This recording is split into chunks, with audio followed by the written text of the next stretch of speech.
En muchos países hubo regicidios, ¿no? En muchos países de Europa. Hubo reyes que fueron asesinados, tanto en atentados, ¿no? Etcétera. Aquí en España nunca hubo, ¿no? En lo que es el Estado español nunca hubo un regicidio, ¿no? Pero hubo varios intentos, ¿no? Uno de ellos fue en la boda de Alfonso XIII, ¿no? Cuando un anarquista, Mateo del Morral, intentó matar al rey, ¿no? A Alfonso XIII. En este pequeño vídeo vamos a explicar o a contar un poco, ¿no? Un pequeño vídeo, como siempre os digo, vamos a contar un poco cómo fueron los sucesos. Como siempre, suscribiros al canal, suscribiros por favor, porque estamos, como ya os comenté en un vídeo anterior, estamos subiendo mucho y cuantos más suscriptores tengamos, aunque estamos teniendo muchas visitas, pero cuantos más suscriptores tengamos, pues más lo recomienda YouTube y a más gente llegamos y más gente los ve, ¿no? Entonces, si os gustan los vídeos o, bueno, os parecen interesantes, pues, bueno, nada más que os pido eso, que os suscribáis, los compartáis, etcétera, etcétera, y todo lo que digo siempre, ¿no? Y, bueno, nada, como siempre, pues os espero en el siguiente vídeo.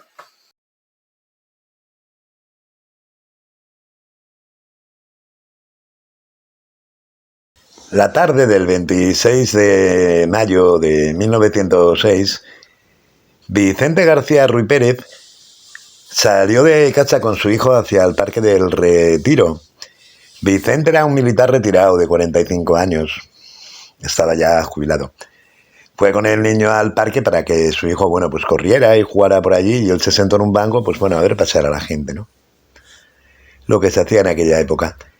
Vio llegar a dos jóvenes que cogieron un banco de los del Retiro, un banco de madera, y se pusieron al lado de un árbol, ¿no? Y empezaron como a tallar el árbol. Los miró con curiosidad, pero bueno, tampoco le dio mucha importancia. Lo que le llegó a extrañar fue que, claro, cuando después de jugar el niño estuvieron un buen rato y aquellos chicos seguían allí en el árbol, ¿no? Y seguían como tallando el árbol. Entonces, bueno, disimulando, haciendo como que iba a buscar al niño, pues se acercó hasta allí porque le llamó la curiosidad, ¿no? A ver qué estaba tallando aquella gente, aquellos jóvenes allí al lado del árbol, ¿no? Cuando se acercó uno de los jóvenes, lo miró con cara de pocos amigos, por lo que lo optó por coger al niño y marcharse a su casa, ¿no? Pero claro, le picaba la curiosidad y al día siguiente por la mañana, pues fue hasta el Parque del Retiro y fue hasta el árbol, ¿no? Para ver qué habían tallado los jóvenes aquellos, ¿no? Claro, cuando llegó al árbol se sorprendió un poco, ¿no? Porque allí había talladas las siguientes palabras, ¿no? Ejecutado será Alfonso XIII el día de su enlace, y con la firma de un irredento. Y luego también le causó curiosidad de que al lado del escrito ese, de la talla esta, había otra que ponía dinamita, entre comillas, ¿no? Cosa que le llamó un poco la atención. Como podéis ver en la fotografía que sacó ABC, pues bueno, veis la talla, ¿no? Él tampoco le dio mucha importancia porque pensó, dijo, le llamó la atención, pero dijo, bueno, esto pues 4 locos o 4 jóvenes rebeldes y no llega a ninguna cosa, ¿no? Entonces ni lo comentó con nadie, ni denunció, ni nada, ¿no? Simplemente se olvidó del tema hasta 5 días después, el 31 de mayo de 1906.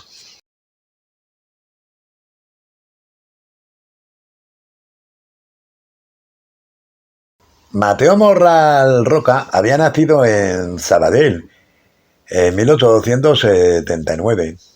El día de la boda de Alfonso XIII con Victoria Eugenia, él tenía 27 años. Y ese mismo año, en 1906, se desplazó a Madrid. La intención de Mateo, que era anarquista, era de ideología anarquista, era atentar contra Alfonso XIII. Y entonces su idea era lanzar una bomba al cortejo nupcial.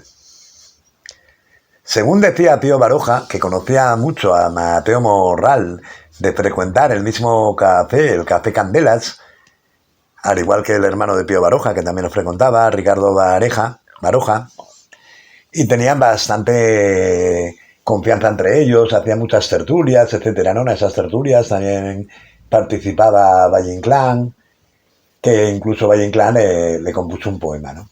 A Mateo Morral.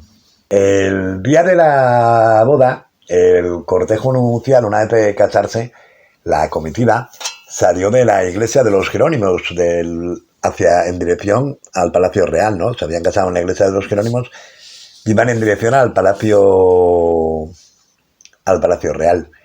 Pasábamos, bueno, con el coche de caballos y todo el cortejo, ¿no? Mateo esperaba su paso desde un balcón de la pensión en que se hospedaba, ubicada en el tercer piso del número 88 de la calle Mayor.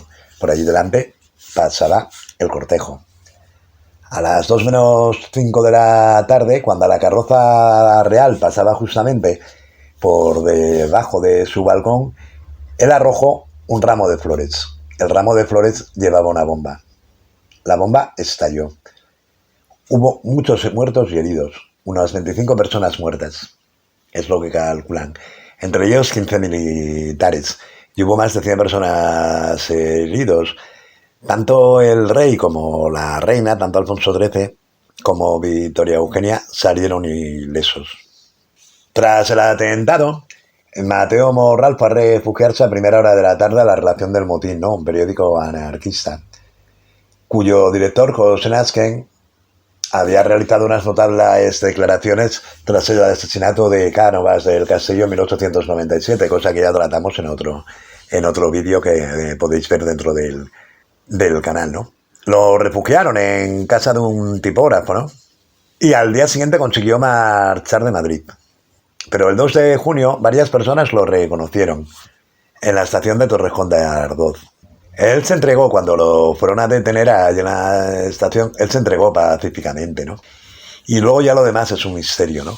La versión oficial fue de que Mateo se suicidó, ¿no? Aunque los estudios forenses decían que era imposible porque habían sido realizados disparos a larga distancia. Lo que más lógico y lo que casi todos creemos es que Mateo fue asesinado por los guardias. En 1907 hubo un juicio y se condenó a prisión a José Nazquens y los otros dos anarquistas que habían facilitado la ayuda de Mateo, ¿no? Los periodistas estos que hablaban del motín, ¿no? Y bueno, así fue un poco el atentado en la boda de Alfonso XIII.